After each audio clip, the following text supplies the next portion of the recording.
Listeners, we've got a treat today because, on the big interview, it's not just that we favour people that I admire. We only bring in people that I admire, that have inspired me, whose careers I love. But this is a guy who played his football in an era where it wasn't quite so easy to have all the YouTube repeats that you could sort of drool over his skills. But our guest today, Bethnal Green's finest, Vinny Samways, was a ball player in an era when not all the teams in England wanted to hold on to possession.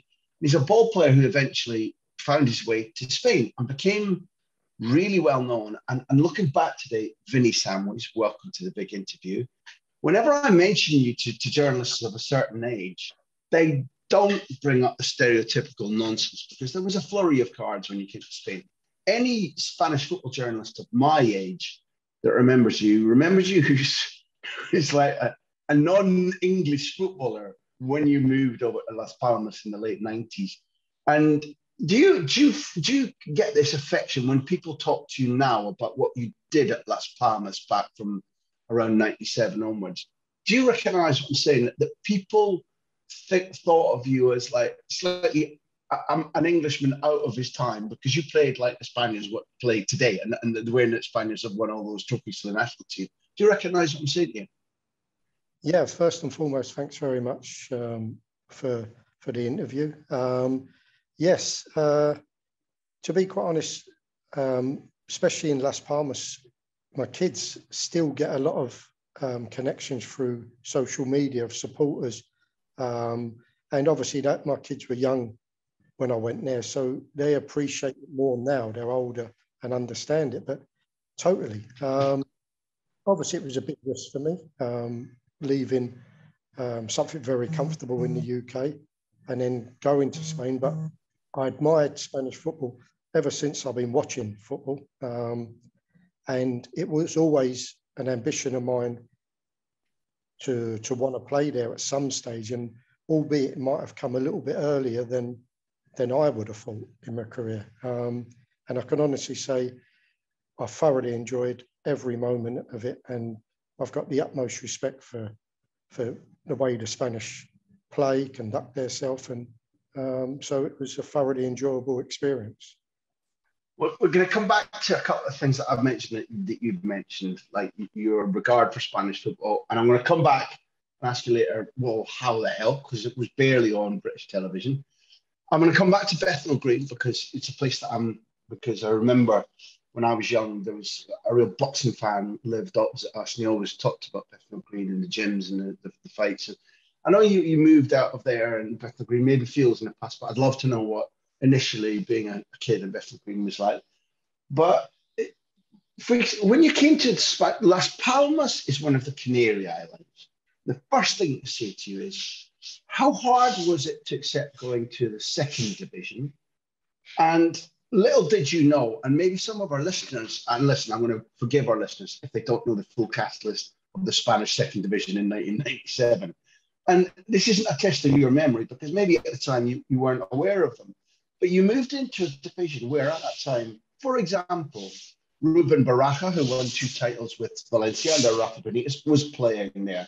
Vicente, one of the best left wingers of the last 20 years in Spain, was playing there, went on to win a title at Valencia.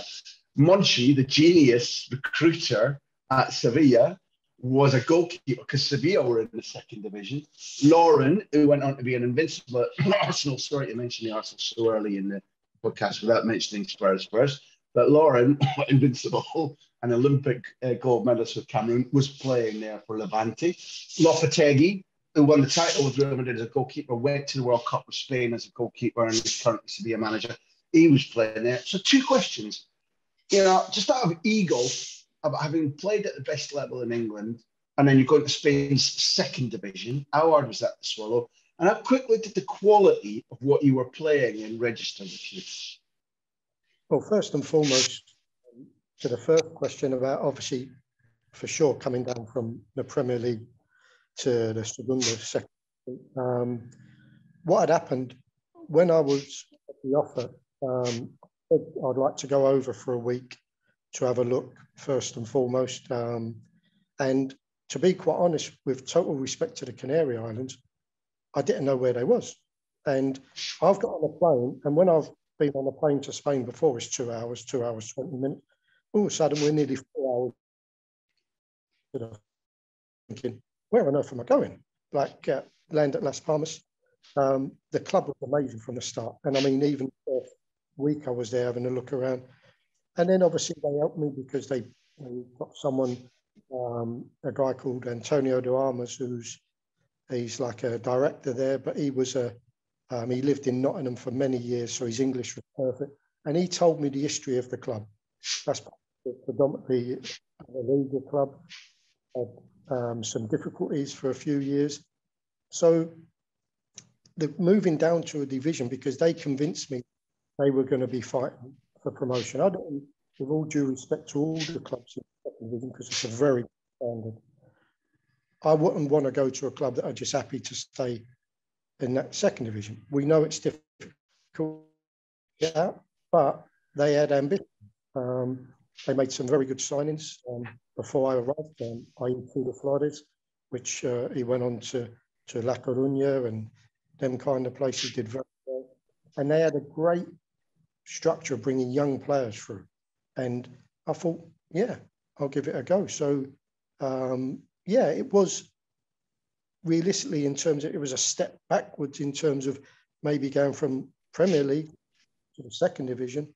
But obviously I'm thinking this is short term, because I do believe with what they've got in place, we can get up. Never easy, and the proof's in the pudding, because it took us a couple of years.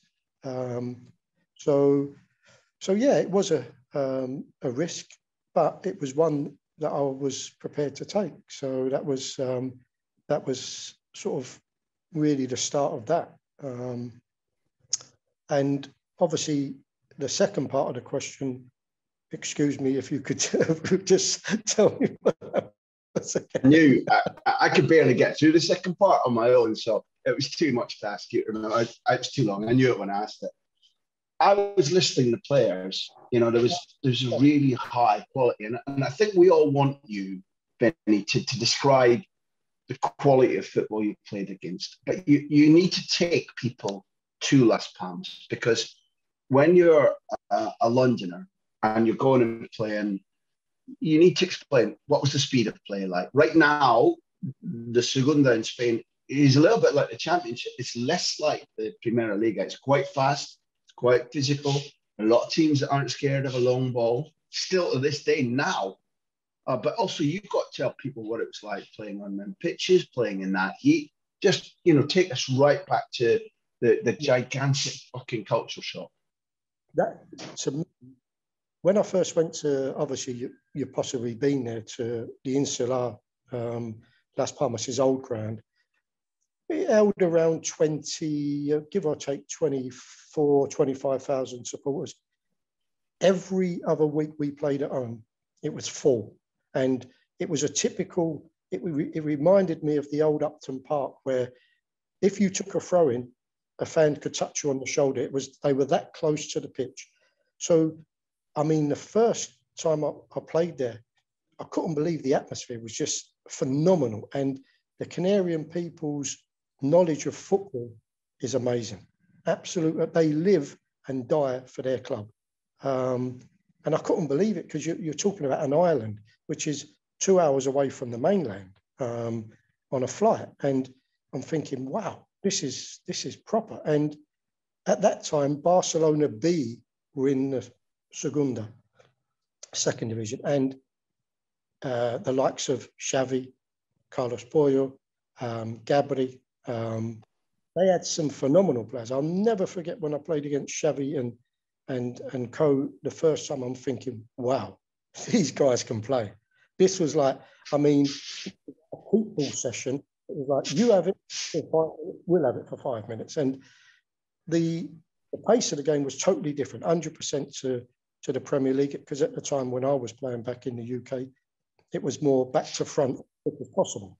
Okay, we didn't do that at Tottenham, and possibly the likes of United didn't do it, but majority of teams at the time were back to front. So obviously me going there was obviously not just a culture change, it was obviously adapting to the way they play.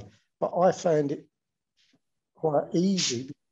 It's the way I've always been brought up at Tottenham, of possession football. And so apart from the language barrier, the adapting to the Spanish football wasn't too difficult for me. What about the pitches and the heat? The heat was phenomenal. It was like, we used to play when we played on the island around 8 or 9 o'clock at night, which again, I couldn't get used to, because I'm like, it's totally different from what I'm accustomed to. I'm in the pub by now. I'm in the pub by now at home. It's 9 o'clock. We've played at 3. We've had our meal, and I'm in the pub. And the heat was still like 25, 26 degrees. The pitches were, dry. Even they would soak the pitches 20 minutes before the game at half time. Within 20 minutes, they're dry as anything.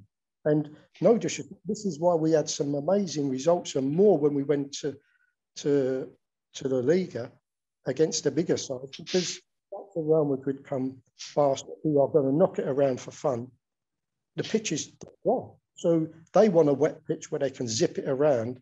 And it wasn't that we didn't want it, because we did want it, because we were trying to do the same as what they did. But just because of circumstances and weather, it just dried up so quick. But it was like a culture shock at the beginning. And I've only ever worn in England aluminiums, because you don't wear rubber studs in England, because maybe pre-season game when it's mid-July and it's baking hot. Saturday, week in, week out, there's aluminiums, because the pitches are soft. 9 times out of 10, it's raining at some stage. And all of a sudden, I'm playing at home and I'm wearing rubber studs. I'm thinking, wow, this is even better. It's like wearing a pair of slippers. It was like fantastic. It was... What is that a nice play you're touching on? Given how much you like to be on the ball and how you like to use the ball, this slippers thing, does it slightly improve your control or your feel about using the ball? For me, yes, totally. I feel it's something that you just feel. I felt more in control because you wear aluminiums and they can obviously underneath you can get feet can start obviously getting swollen but with rubber studs, very rarely would you get even on an hard pitch, you won't be getting none of that. And once I got used to it, it was for me, I was like, this is lovely. Obviously, when we went to the mainland, it's totally different. You're going back into different weathers. And but like it was a culture shock, but something that I adapted to very quickly, and I really enjoyed it. Well, there must have been things you didn't enjoy.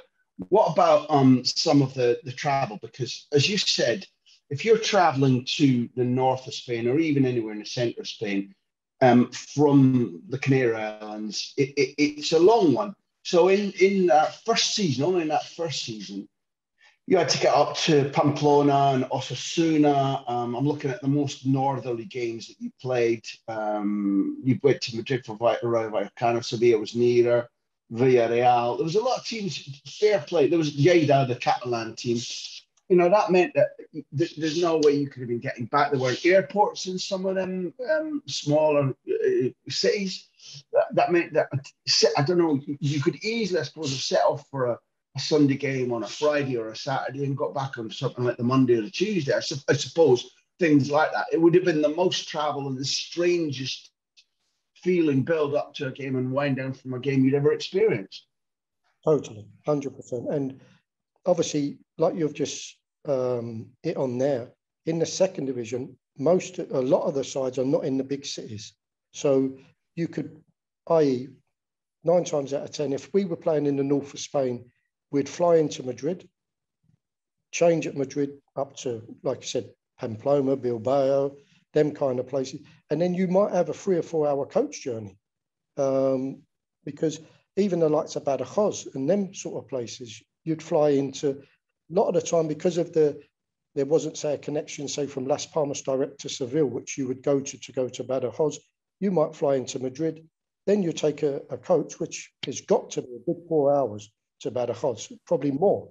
And the amount of travelling, and you're correct, we used to leave sometimes 2 days before a game, and because of the timing of the game, we might not get back until the third or fourth day. So yeah, it was a heck of a lot of travelling and a lot of time away from the family.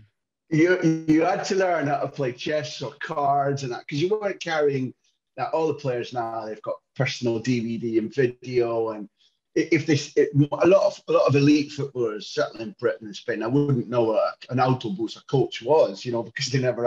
It's all private hire planes and that kind of stuff. And we get tales of, we've even had Les Ferdinand was a helicopter man and struck a deal where he could arrive at training in his helicopter. So the amount of time you must have spent, Reg Barney, you are on the buses, which is just. If you ever read Shoot as a kid, and I know my audience is too young to read Shoot, but you read Shoot and there was the player profiles and various dislikes, injuries, and traveling on a fucking bus. No, and you're correct. But to be quite honest, all they used to do was put films on the bus, all in Spanish. Did not have a clue. And I'm laughing at some of the things, and they're looking at me and saying, "You don't even understand what they're saying." I'm laughing, trying to make out. And you're correct. There wasn't none of these personal computers where people were on their phones, because there wasn't no real social media and all that then. So yeah, it was a lot of time consuming and like I said, spending a lot of time on a bus. But you get used to it in the end, and even when you see now, we're still up till today, you get teams saying, "Oh, we got to fly to the Canary Islands." And from some of the ones up north, even the likes of Numancia, that was one of the worst places to get to. And I mean, we used to, if we went there December, January, I mean, it was like being back home. It was like cold beyond cold. It was like, and for me, I was okay, because but the Canarians are thinking, "Wow, what's this about? This is not normal." It's not just a different city; it's a different continent altogether. Because it's nippy and Numancia at the best of times. Now, one of the things you must be bored senseless of talking about is all the yellow cards and the reds. But just theme about the travel, because I was able to see some of it. I wasn't watching all your second division football, but because I was interested in you as a footballer and like you did, both in Britain, but then subsequently when I lived here in Spain, I was able to see footage of you playing. Often the cards were for dissent, a type of thing you probably would have been allowed to do in England, because the referee would have known what you were saying and might have given you a bit of leeway. But all that time on a coach, all that time coming back from a game, if you're stewing angry about either you've had a bad game, like not you, anyone, that's one of the worst things about being a footballer. It's in your head. You can't get that shit out of your head. And if you're stewing because you think you've been hard done by a referee or whatever, that leaves you hours and hours and hours before you're back into the routine. So you're back with this is how sports people get over it. You get back with your family, and maybe you've got little kids, so you go, the world's not so bad. There's a little one bouncing around, happy seeing it. Or you just get in and you get the next training session out of your system, and you give it an extra ball because you're really pissed off at the referee or whatever. You must have sat stewing over things for hours so many times. Totally. And obviously, you've probably heard the famous one, after 15 minutes of my debut, I get sent off. So I get a 4-game ban. And then I came back obviously after the 4-game ban, and I get sent off again in the last minute. So for me, I'd been sent off once in my career in the UK, and then in the two games I got sent off. The first one was totally ridiculous. It was totally my fault, and I think it was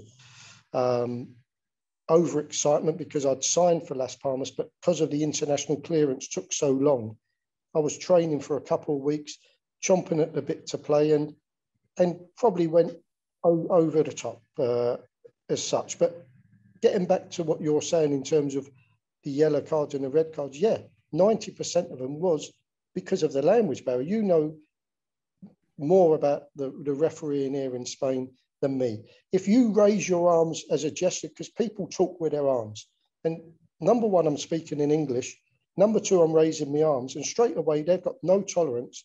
They give you like a yellow card straight away. Now you're walking a tightrope. So a lot of them problems were due to language barrier. What about something that I've never seen you talking about? And I'm going to get off this because discipline doesn't really interest me that much. But once you got, as a group, and there's a slight change in squad and there's a change of coach, but as a group, when you're up in the Primera, not you, but first season, 6 red cards, second season, 7 red cards, Las Palmas, not Vinny Samways. Did you carry a sort of island aggression and island pride with you wherever you went? Or are you arguing that referees just treated Las Palmas badly because they were like, a little club from the middle of the ocean down in Africa? Because 13 red cards in 2 first division seasons is something at least to talk about. Yeah, totally. And do you know, and that is a great point, because Las Palmas are traditionally known, the Canarians are known sort of like the Brazilians of Spain in terms of technical. Yeah. If you look at any top player that's come through, they're gifted like beyond, like naturally gifted. But they've also got an inner sense, a bit of skill of winners.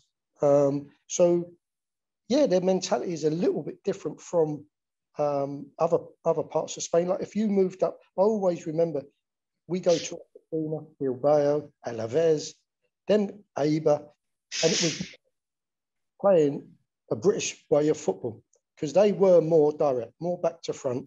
And I still believe, maybe Bilbao not so much, but I still believe the Osasunas, Alaves, they're still quite direct in the way they play. And that's because they're built differently. They're big, strong lads up there and up in the north, and you know that as well as I do. So, hello? We've got you back. Something bust into you. But we've got you back, Vinny, yeah. Can you hear us?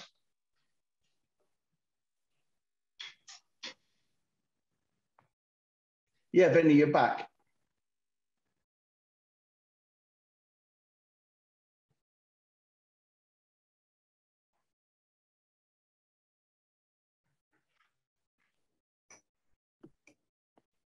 Do you think that he's entered the waiting room, so it's going to... Yeah, well, are we getting stuff where a thumb's going over the mic every now? I was just about to DM you that. Yeah, if you could just maybe... Well, don't. Just talk to Vinny directly, please. Sorry about that. I don't know what happened. No problem, Vinny. Neil's got a point to make. Listen, we're up until now, it's like so much fun, but Neil's got a technical point. Yeah, Vinny, can you hear me okay? I can hear you fine, Neil, yeah. Magic.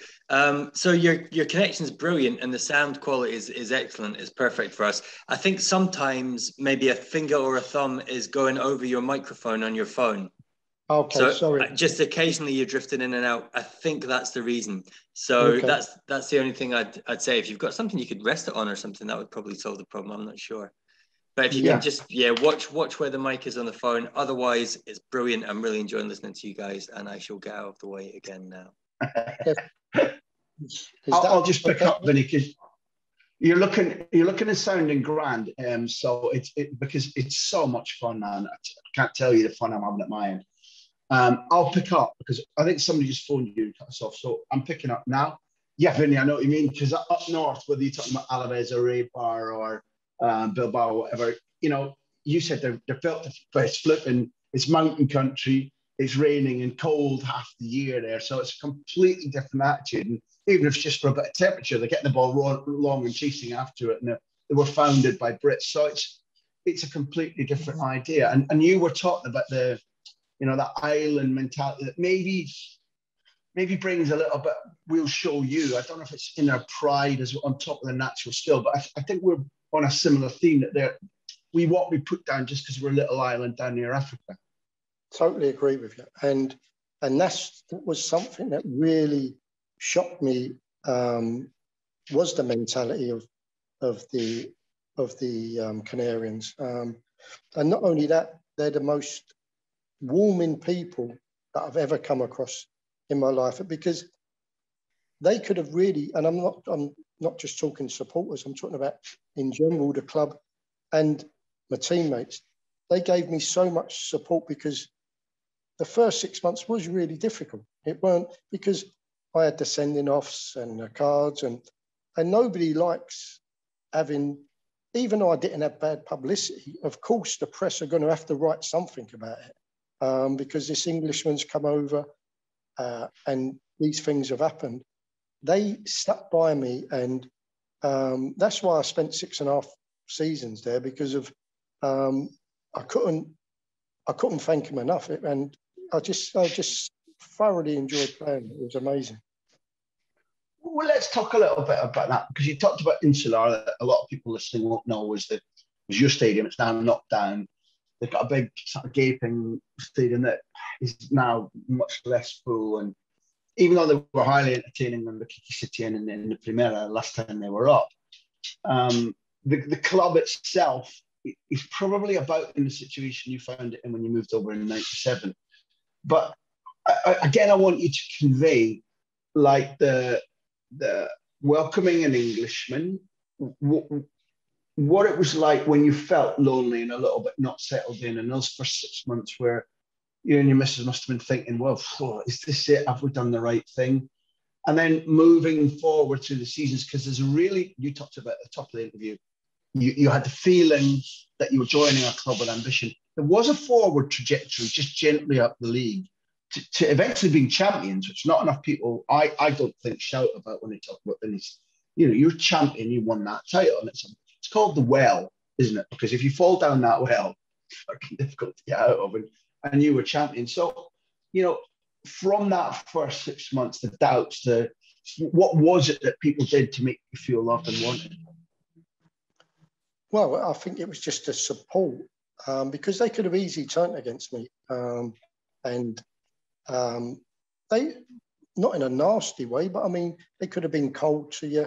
But I mean, it was just the warmth that they accepted me and my family, and it was more for my family because, like we hit upon about the travelling, I was leaving my family on away games for 3 or 4 days in a totally new country, don't speak the language, and I mean the club did everything that they could. When we was away, they arranged to take my wife to places with my little son at the time. My daughter wasn't born at that time, so it was like somewhere. When you think, guys, this is amazing. Like, really, you've made, because if you've got an happy home, it's easy for you to go into training and feel comfortable and feel happy. But if you've got a family at home that are obviously missing home, don't get me wrong, of course they miss home at the beginning, but after a while, we moved down to the south of the island, which there was a lot more Brits. The club thought I was completely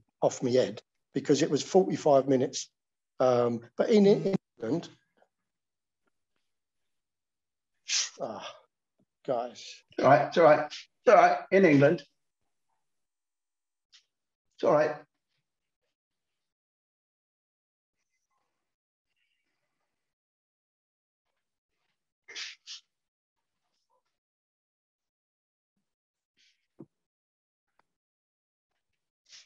It sounds like he's getting bumped off whenever somebody phones him on a landline or something. Yeah. Exactly. Here's Vinny now. Just let him back in. Sorry, guys. It's every time a call. It's every time a call comes through. We'll live with it, Vinny. No harm, no foul. I apologise for that. No. Don't worry for a second, mate. People are obviously stupid. I've texted everybody and said, I'm on a Zoom call. Can I call you when I finish? And they carry on calling. I don't know where people are stupid. They're not understanding. You know what I'm saying?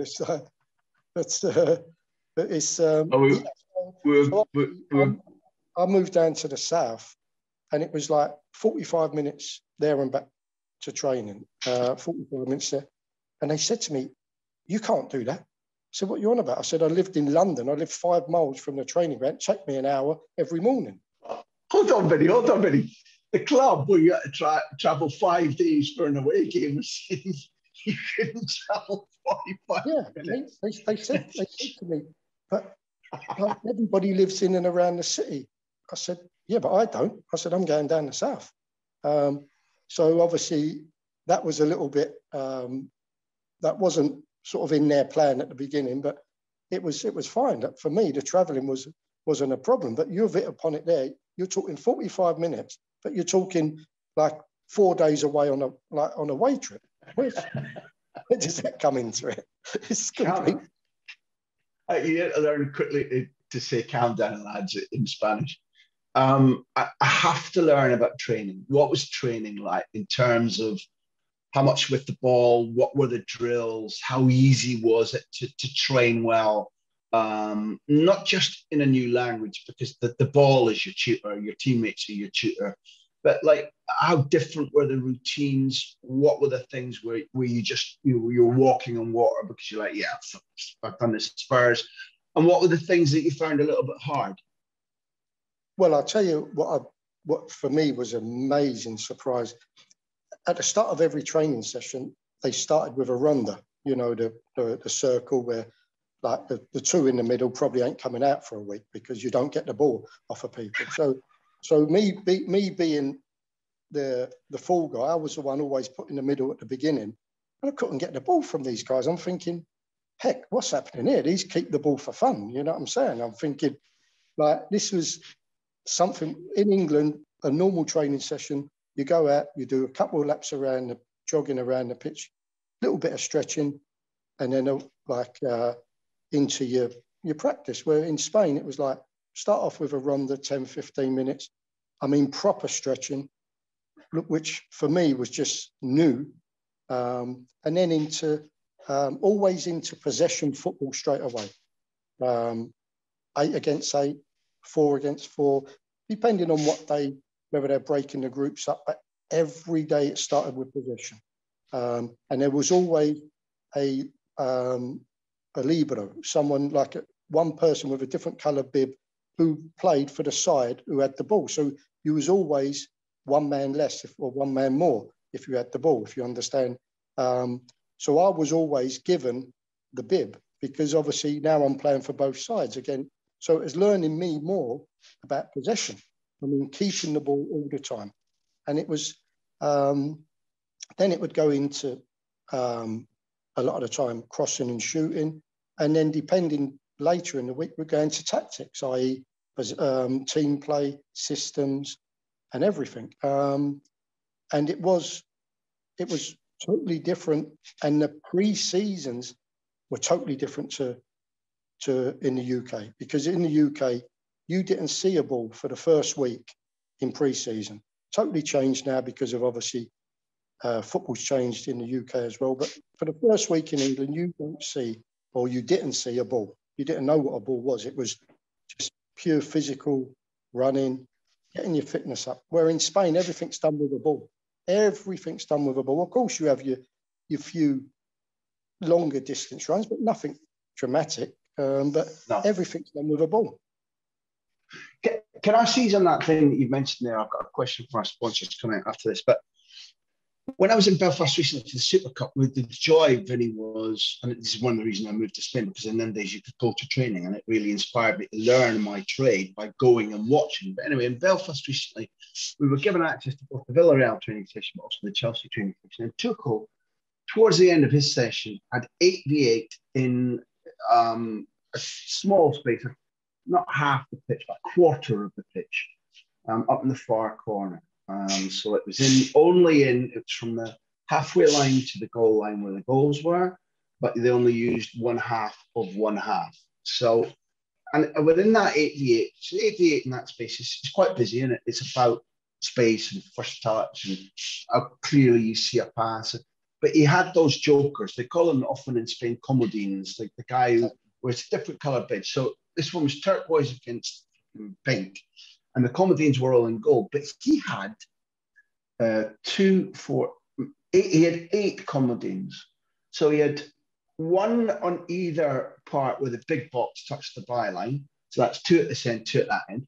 He had 2 facing each other halfway along the half. So in centre of a deep midfield, but on the line, on the sideline, and 2 equally on the sideline on the other half. So 2, 4, 6, 8. Yeah, 8.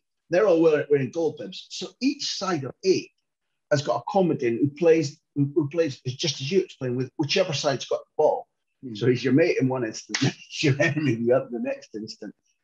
When you've got 8v8 plus 8 comedians, what is that doing for them in turn? And is that an extended concept from anything you ever played at Las Palmas or Sevilla?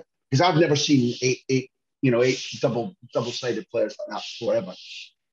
No, that is exactly what you've done there. Is exactly what we used to do. But the comedians, the ones on the outside and say parallel with the goals, were either only 1 touch or 2 touch. So if you were in trouble playing, you could fire it into them, but they would only have, depending, they would change it to, they could have maximum 2 touches or 1 touch. So it was, I think, for you and for them who were on the side to be aware where they're playing. So they're not just standing there waiting to come back on. They're waiting there, and now they've got to be looking around, because if I fire a ball into you and you've only got 1 touch, 9 times out of 10, you ain't giving it back to me, because I'm giving it to you because I've got someone next to me. So you've got to now have a vision where you're going to hit your next ball. And obviously, depending on the coaches, you ain't going to get these guys that just flip it round the corner, because the coach will stop and say, hold up, what's all that about? You know what I'm saying? In Spain, when you fire it somewhere, you're going to have to hit a colour. You're going to have to hit a shirt that you're supposed to hit. Otherwise, they're going to ask you questions. So that was obviously brought in. So I think it's just a traditional Spanish thing that they've been doing for years. And we only have to see the results this country's had in the last, God knows how many years, not only domestically, nationally as well, with a national team. What is it, two Copa Europas and a World Cup consecutively? Come on, would that ever be matched again? It's never been done before. No, I can't see it ever being done, because you can say they had like a dream team at the time, but you're still playing against top countries. You know what I'm saying? So you've still got to perform. I've got nothing but admiration and respect for Spanish football. I said I would come back to this, Vinny, and we're eating up the morning, but there's more ground to cover. I'm sorry. Our sponsors at Bet365, they've asked us, and this touches on what I said at the beginning, where I knew why I was obsessed with Spain and why I wanted to come here, and it was the football. It wasn't the sunshine, it wasn't the flipping sangria or the paella, none of that nonsense. It was the football. But you said that you were inspired to come and play in Spain at a time when Spanish football wasn't live yet on Sky in England. It debuted in '96, and by '97 you're in Spain. So our sponsor's question is, why do you think British players don't move abroad more often? I have to throw in the little rider as well. Why were you inspired to do so? So why you, and why do British players not copy that as often as you and I might think they should? Well, if you hit upon it there, where you said that probably the most watched game at the time when I was in the UK would have been the Italian league, because they were showing. I respect the Italian league, very difficult league. Not a great lover of the way they set up, but that's each.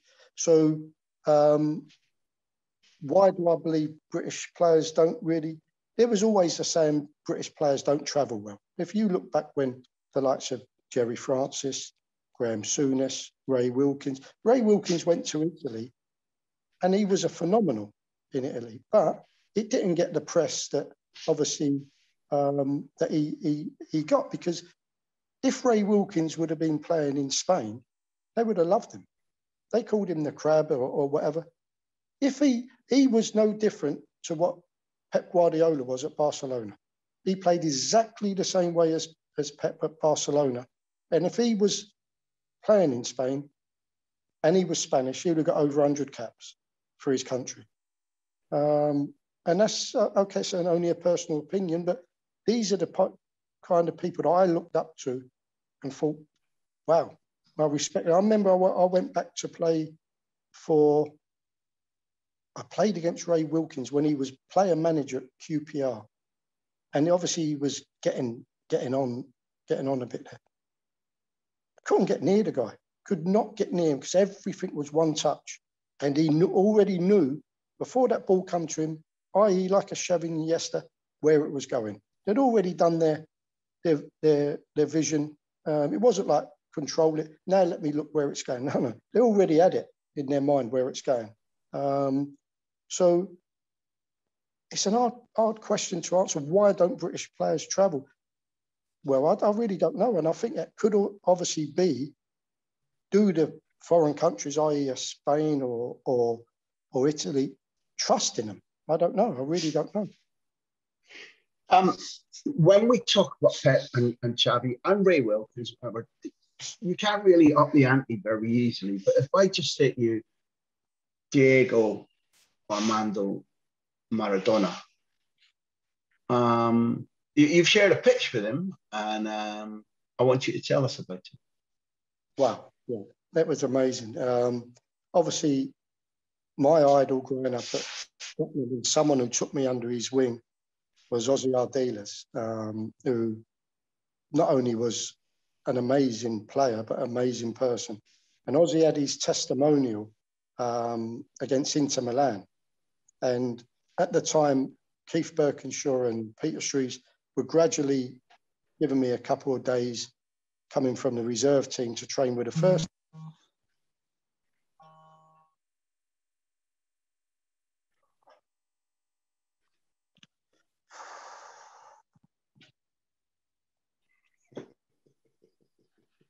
That'll be Pleaty, is it? Or Maradona? Oh, no, it can't be Maradona. Is that Pleaty phoning? You're back, Vinny. Well done. You're back.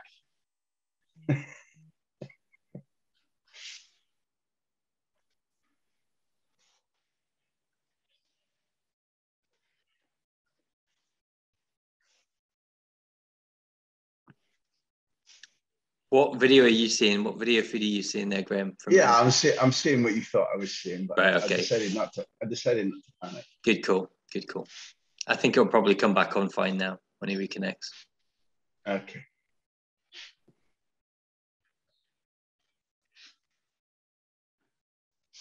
Vinny? So sorry there, Graham. Sorry, mate. No, Vinny, was that Ossie going, Vinny? Why you only talk about me so late in the podcast? Vinny. I can't help it. I actually spoke to him 2 days ago. Ah, well, that's brilliant. It's just his birthday was not long ago, I don't think. Yeah, no, a friend of mine was in Marbella early one morning, and he called me. He said, Vin, he said, you won't believe it. I said, what's that? He said, Ossie Ardiles is sitting in front of me having some breakfast. Let me just put my phone on charge as well, guys. Sorry. That's cool. I'm not well prepared. No. It's the dog's bollocks. It's brilliant. So I said to him, serious? He went, yeah. I said, go over to him, apologise for it, but asked him, say, I want to talk to him. So he's got up. He said, Mr. Ardiles, he said, sorry to disturb you. I've got Vinny Samways here. He said, Vinny? He said, give me the phone. So he's got, Vinny. I said, hi, how are you? He went, you still in Spain? I said, yeah. I said, I can't believe it. He said, I'm leaving tomorrow. He said, if I'd have known, I'd have got in contact with you. I spoke to him for 5 minutes. He's different class. But obviously... In that 5 minutes, how many times did he swear? Because he's the world's machine gun swearing champion. Loads of times. Because I said to him, he said, you still playing golf? I said, yeah. I said, are you still off of that silly handicap 21? And he said to me, excuse me. Oh, fuck off, Vinny. Fuck off. That proves it was definitely Osvaldo Ardiles. Yeah, he plays off. He's been playing off a 21 handicap for the last 40 years. He's the biggest bandit in the world. Shark. For sure. But no, getting back to his testimonial, obviously, so Ossie had said to Peter and Keith Birkinshaw, I'd like Vinny to be in the, I don't know if it was 18-man squad or 20-man squad, and we'll bring him on during the game, which for me, I just turned 17. It was like, wow. There was rumours going around that Maradona was going to come as a guest appearance for him. And I'm thinking, yeah, he might come, even if he come just to say hello and walk out on the pitch. This is amazing. So we're sitting in the dressing room, getting changed. I'm nervous as anything because it's like 40,000 fans, like it's packed, the stadium's packed. And all of a sudden, Ossie walks in with Maradona. It was like, my jaw hit the floor. I was like, nah, this is not real. The guy starts getting changed. I'm thinking, what the hell's happening here? And it was like, I've never seen anything like it. The guy was just like, he was so friendly. It was like, it was amazing. And then obviously they started the game, Maradona started, and I'm thinking, I just want to get on and say I've been on a picture with him. And about 30 minutes from the end, they put me on.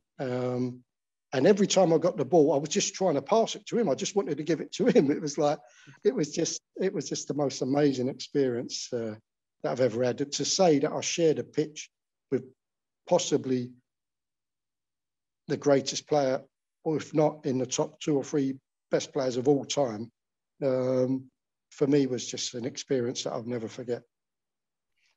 Ossie had a vision, you know. I mean, you and I talked, I don't know if we need to now, because Ossie's been a guest in this series, and we talked about, you know, you and he, I like to think, I haven't asked him, but I like to think he saw him in you, because, you know, all the things that dogged your skill, took away from your skill. For example, I read Joe Royal's book, and when he takes over from Walker at Everton, there's a chapter where he says, it's the chapter's called Dogs of War, and he explains how he gave his midfield that nickname. And he really early in the Dogs of War chapter, Joe Royal says, you know, people always accuse me of not using Vinny Samways properly, and Everton, the school of science, passing midfielders. And Royal, I'm not a big fan of Joe Royal as a person. You could say what you want, I don't care, but I'm not. But he was like, I really adored Vinny Samways' football. I really thought highly of him football. But he admits right away, he said, I didn't want to play him as a central midfielder. I saw him as a left winger, blah, blah.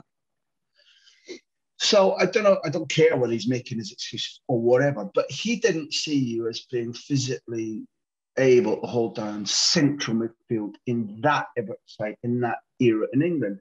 But people said the same things about Ossie. And Ossie, to be fair, you know, looked like a stick man. When he came to Britain and when he won the World Cup in '78, he looked like a boy. Now, he's told us the most extraordinary story about not being able to walk the day before the World Cup final. Being carried piggyback onto the training ground, given an injection, training for 5 minutes. Minotti says you're playing the next day. And he's going out the next night in a country where, you know, the generals disappear people, and he's carrying the weight of the nation on his shoulders the day before he can't fucking walk, Vinny. But when he came to Britain, people were too spindly, the pitches, the tackles, and he just stuck 2 fingers up at the world, and he was a beautiful footballer, one of the most brilliant, and I still think most underestimated footballers Britain's ever seen. But he must have seen things like that in you, because I want to say you had World Cup winning talent, but you were very talented. You loved the ball, you used it sensibly. But people always said that you had a similar physique to him, either the people who believe something different or the ones who are idiotic, think that smaller guys can't fuck me, like Iniesta and Xavi later on, and Messi and, you know, Silva and WV and whatever. But he must have seen, you know, Ossie must have seen Ossie in Vinny. Do you know what I mean? But I'll tell you one thing, Gray, that he was 10 years, when he became a manager, he was 10 years ahead of anybody. Because if he was a manager now and the way he wanted to play, it was the way Arsene Wenger, when he came to Arsenal and changed him dramatically. But we used to play, and he would tell Eric Torsted, do not kick the ball long, play out from the back. For us at the beginning, for me, I loved it. I mean, but it was like, wow, what's all this about? Because when we used to play, the first thing would be first 10, 15, 20 minutes, kick the ball long, and we'll play in their half. Ossie went, no. Play out from the back, from the beginning. And he played me as like a pivote, number 6, where Busquets plays. And he said, Vin, everything comes through you, everything. Get it off the back foot and start to dictate the play.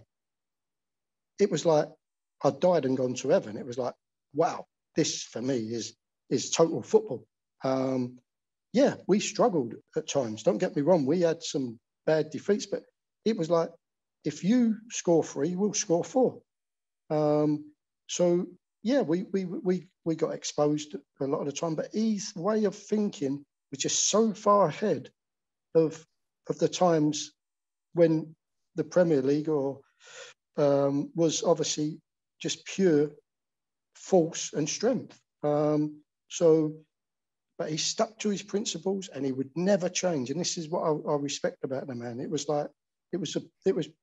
just fantastic to play for him, not just the way he played, but the way he spoke to people. He would tell you, he would sit down with you, talk to you about it, show you things. And you think, this is coming from a World Cup winner. For me, when I think in England, we use the word world class as for players very loosely. We can have some excellent players and we say they're world class. I find it very difficult because when you talk about world class, you've got to be very careful what you're saying but for me, he was world class because he's come into a game that is so alien to what he's used to, him and Ricky Villa, and adapted like duck to water. It was like amazing, absolute amazing. Well, I mean, Kim, I know that you're pointing out that we've missed a coach because, I mean, when Guardiola came to England having won copious trophies at Barcelona and I mean, people still 20 years later were saying, nah, that can't work here, all that pish, all that fucking rubbish that he's proven was wrong. But if we use a time machine, it wouldn't be to use Ossie to the modern day coaching. What if we moved Ossie, you too, but he played in worse pitches. He played under worse refereeing conditions where the rules didn't protect ball players. And he was so brave about taking the ball, hurdling the tackles. What if, genuinely, Vinny, where would he fit? How would he play? What would he be regarded like? If you took prime Osvaldo Ardiles and dropped him in, I don't care if it's La Liga or the Premier League today as a 23, 24-year-old, describe what he'd be doing, what he'd be worth, where he'd be playing, what people would think of him. But if you look at the way the transfer market is today, if Ossie Ardiles was playing today, in my opinion, he would get in any team in the Premier League. I'm talking about a City, a United, a Chelsea, a Liverpool. He would get in any of those teams, eyes closed. Value, you've got to be looking at 100 million. Because, don't get me wrong, the only 2 centre midfield players who I've had the privilege to watch a lot and play against, who I believe are better than him, was Xavi and Iniesta. They're the only 2 I would say are better than him. Different players, then you can talk about as Zidane. I'm talking about positional players, i.e. a number 6, or whatever you want to call them, a number 8, where Zidane was more an 8/10. But on Ossie as a 6 or an 8, the only 2 people I'd put in front of him would have been Xavi and Iniesta. If you said to me, you got 3 players here and you could pick 2 of them, I wouldn't be bothered who you gave me because I'd be over the moon with two of them 3 would be like, I'd be rubbing my hands together. So that's how good I think he is. You know you're speaking my language in that case, and I love what you said, and I want people to understand that because you and I have had the privilege of knowing him, you and I have the privilege of watching him. I'm several years old, and I don't know how well you remember 78 World Cup, but I've already told Ossie that, in the bike shed at school playing with a tennis ball, instead of shouting the name of a striker when we scored, we should shout Ardiles because we were all, me and the ones that viewed football the same, we thought he was magical. But by naming Xavi and Iniesta for the last section of the interview, you brought us back to Spain because we could go on and on about a Spurs upbringing. I was desperate to hear about Bethnal Green, but I think that's going to pass by the way because we have to give you your day back because you've been bombarded by phone calls. When you were in Spain, you won promotion. What was that like? And then it takes you into an era whereby life wasn't easy for Las Palmas up top, but you finished mid-table. And the one that stands out to me is you pump Real Madrid. You pump Vicente Del Bosque's title-winning team 4-2 on the island. And you know, I've heard you say that the promotion, the open top bus, that was the magical feeling. And a game is only 90 minutes and it's only 3 points. But when you literally, I'm going to use the word again, pump aside, with Iker Casillas, Mitchell Salgado, Fernando fucking Hierro, I mean, come on. Ivan Campo, another Islander. Carranca is a guest on La Liga television at the moment. Zinedine Zidane. Jeremy didn't stand out as one of the all-time greats. Solari, very underestimated, brilliant player. Makelele, well, they fucking named the position after him. Some kid called Raul. Manitas, who got sent off. And then the subs are Guti and Morientes. I'll just remind you and the people of the score again. 4-2. 4-2. Yeah.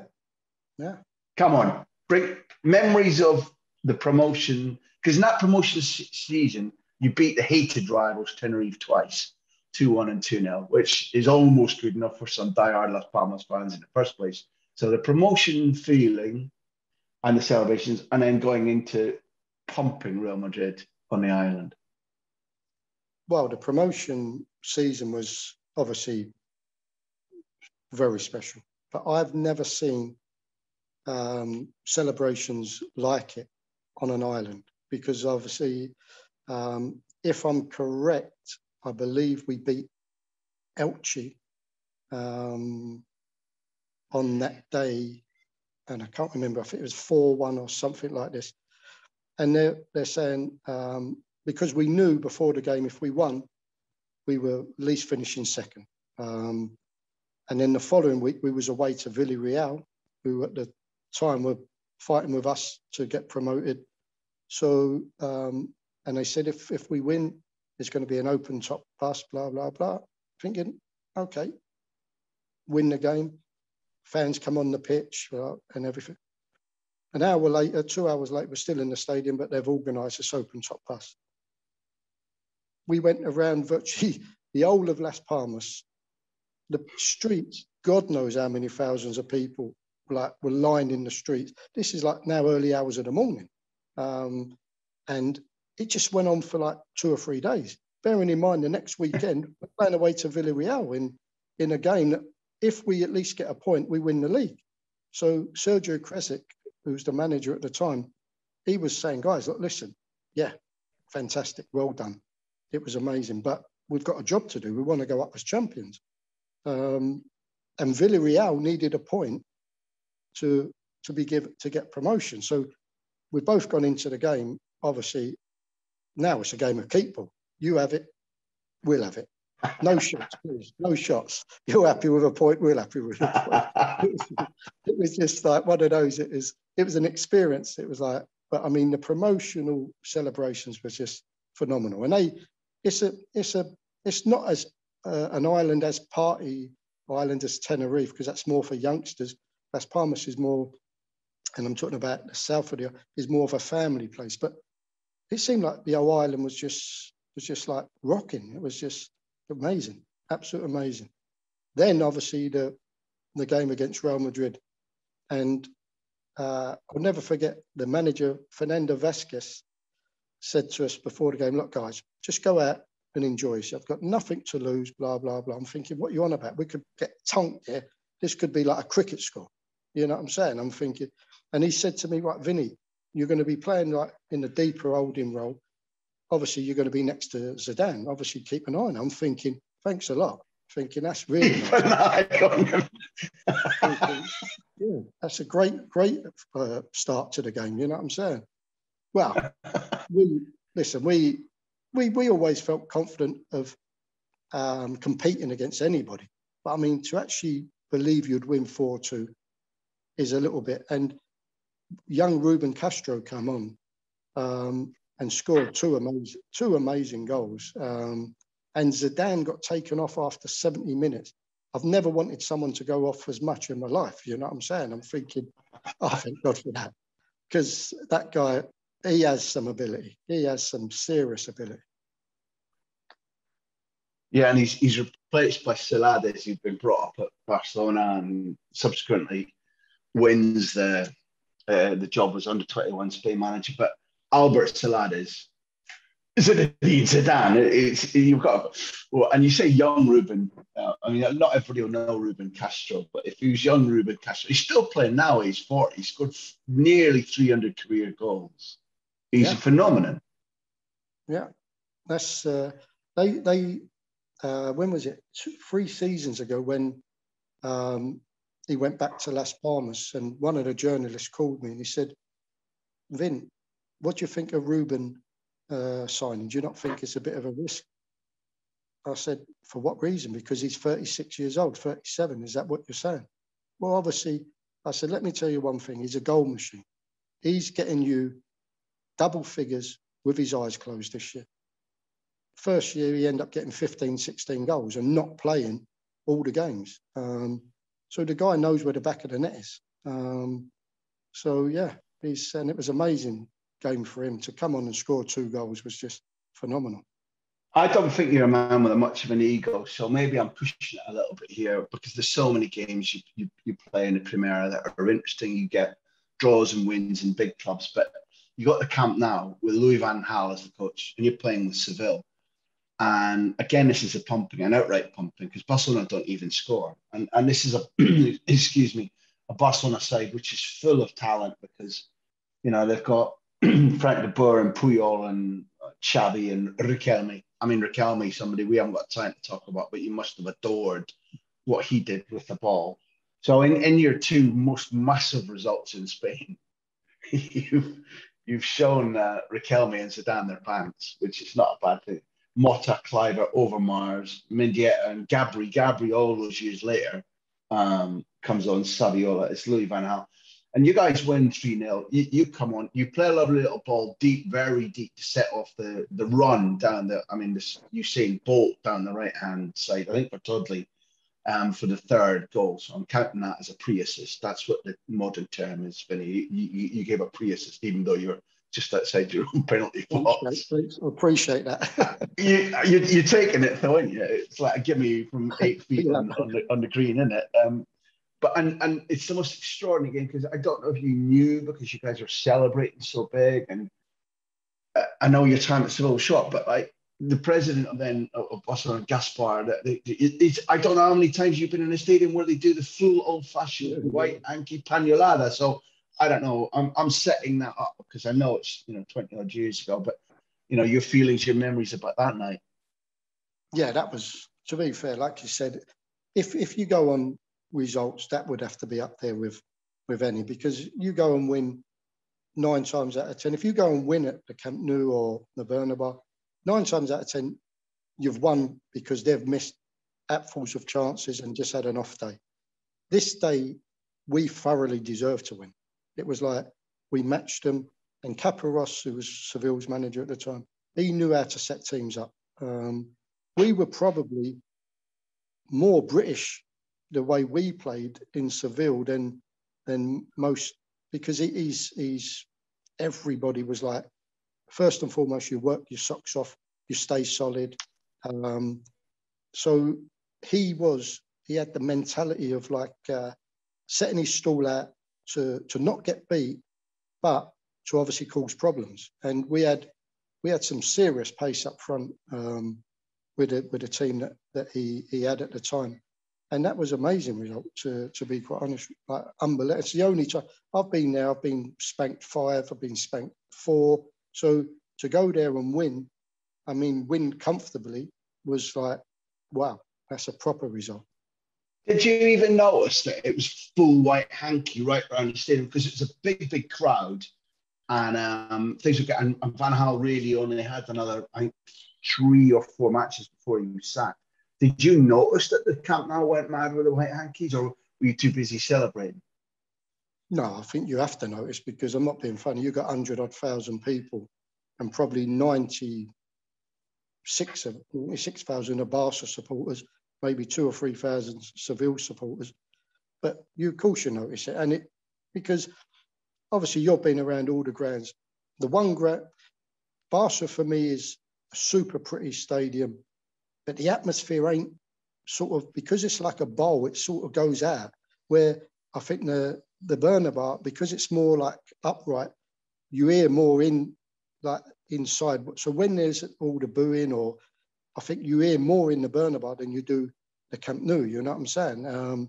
But you're going to hear 90-odd thousand people booing and waving their flags. Of course you are. And so yeah, it was strange, that's for sure. We get to finish, Vincent. I'm going to give you another gimme, if you don't mind. One of the footballers who's most excited me, and maybe I'm a little bit over loquacious, over romantic. I don't give two fucks. I'm almost like, for about 10, 11 months now, because it took me a month to catch up. I'm almost in fucking tears of rapture when I watch Pedri play. And what I didn't know is that you were one of his lifetime influences. So there's a little gimme there I'm giving you. But no, all right. The listener doesn't know what I'm getting at, but you have to tell your Pedri story. But also, as somebody who played that way, just give us your feelings about what you see when you see Pedri playing, and what he's got ahead of him in this, what hopefully is another 15 years of career. Well, when was it? It was 3 years ago. I was on the island in Las Palmas, and Tonono, who is the guy in charge of all the youth development, he said to me, he said, Vin, would you come? They've got the house, Casa Amadero, where the young kids, they study, train and sleep there. He said, would you come there and just give a talk to the youngsters? I said, for sure, mate, no problem. So I go there and had a fantastic day with them, really enjoyed it. And then about 2 weeks ago, Tonono sends me a photo. And I said, oh, thanks, mate. And I'm looking at it thinking, Jesus, my hair's gone even grayer than it was like before. But, so when my son came in, I said, Jay, like, Tonono sent me that. Who's that? He went, are you serious? I said, you don't know? I said, no. He said, it's Pedri. I said, you're joking? He said, yeah, he was at the house when you was giving the talk. I said, oh my God. So I just texted on. I said, like, he's a crack. You found a diamond there, blah, blah, blah. And I can honestly say, he surprised me. Everybody knew what talent he had. But to go to Barca in his first season and play, 80% of the games, and then what he's achieved in the Euros this year, I don't know what the roof is for him, Gray. I think the guy, hopefully, he could be a new Xavi. He could be a new Iniesta. And I believe Barca have seen that in him. Because, yeah, they got him cheap, but it's not been cheap at the end because of all the add-ons. It's like, I believe it's up around the 25 at the moment. So, yeah, they've rolled the dice, but they've seen something in him. And what do you see in him, Phil? Because I find myself working hard to get the right adjectives that aren't just praising him up, but are describing what he does. And to me, first of all, when you look at him, it's not just that he looks like the Artful Dodger, that he looks like a 15-year-old. His socks are slightly rolled down. There's bags under his eyes. He's got a 1945 haircut. He's got a slouch. You know, he's half Chris Waddle size, but he's got a slouch. Do you know what I mean? But he also, his arms are out over the pot. He reminds me of my childhood. He could have been playing in 1953 or 1963 in terms of posture and movement. But it's not just because you were born with it, or you made a career with first touch and vision, and all of us that have paid attention to football, we understand that and we use that vocabulary now. But it's more than that. He seems he almost seems, there's sometimes when he's on the ball in midfield, in a busy midfield, and he almost seems to be playing dreamily. It's like, just in terms of where he's going, he's just wandering. Nobody can get the ball off him, and his wander will suddenly leave him. He gets himself into trouble, crowds and 3-4 players, and he doesn't come away with a burst of speed or physique, but he wriggles out of it, and the ball is put into somebody. And Leo Messi last season, and he doesn't link naturally with new players often. In fact, his actual enjoyment of linking with players rather than say, do this, do that, do this with the ball. There's only a handful of players, and Pedri's one of them. And so when you watch him, what is it about him that has elevated him so quickly? I think you hit a point on the point there of his vision is exactly what a Xavi, Iniesta, Messi. Someone told me a story about Messi, and he said, if you watch Messi in any game, in the first 10 minutes, he's walking. He don't sprint, he walks, and he's just looking around, seeing where people are and will be, because he has this vision. Then all of a sudden, he starts picking it up. So these players, when they have a connection, they know a Pedri, a Messi, a Xavi, Iniesta. They know, even Busquets, because them two, Xavi and Iniesta, they relied on him. Because when they were in a bit of trouble, boom, they'll just give it back to him, knowing full well he's keeping it. He ain't giving that ball away. God knows the last time he gave a ball away must have been about 10 years ago. You know what I'm saying? So that was probably in a training game because he never gives it. And so these guys, kind of people, they look at it, they've already done their survey. They know where people are. And so when they get the ball, even if they've got 2 or 3 people around them, they feel comfortable. They know they can control it. And I'll never forget a saying that Steve Perriman, the old captain for Tottenham, he was given a team talk one day. And when people talk about brave players at that time, they were talking about people who fly into tackles, like a Graham Roberts and that. And he turned around and said, guys, let me tell you one thing. He said, the bravest player in this dressing room is him. And he pointed at Glenn Hoddle. So everybody sort of, because when Steve Perriman spoke, you listened. And he went, because that guy will take the ball anywhere on the pitch, regardless of how many people are around him. That's someone who's brave. And I thought to myself, wow. And that's when I started thinking, when I used to play and watch Xavi and Iniesta, they will take it in any position that you've got. They will, if you're under pressure, they'll say, give me it. They might have 2 or 3, and they're that good, they'll get themselves out of it. And I see Pedri, this kind of talent, that he's not going to be running up and down the wing, but he'll walk around, and all of a sudden, boom, he's going to open the game. He hits a couple of passes in the Euros that you went, wow, that's a guy who's got his antenna like working. So I just believe Barca have seen something special in it, and I believe the guy could be an absolute superstar. Well, my gimme is that day of tuition from the Bethnal Green Boy. When they resurrect Shoot in Spain and it's like early influences, Pedri's going to say, Vinny, el mejor. Oh, I don't know. We're going to finish on one more question from our sponsors, and we're changing currently. But you helped me by mentioning Steve Perriman, another guest on this interview series, and boy, that was an education. That was so much fun. Look, just even from a distance, Bet365 want us to ask you, from a distance, what would you say would represent a successful season for Spurs this season? Let's leave aside whether Harry Kane is there or not. Let's just plank that. We know they've got Nuno in. The new stadium is suddenly going to have fans in it. How many? Let's see what the year brings us in terms of COVID. But there's going to be fans there. There are a lot of quite exciting players. They've had really nice early season results, particularly the defeat of City, even if that's just to give self-belief and calm some nerves or whatever. But for you, either analytically or simply as somebody who spent much of his life as a Spurs fan, for you, what would represent a successful season for Tottenham Hotspur? Realistically, I think if they finish in the top 6, I think that would be an achievement. And to have a good run, i.e.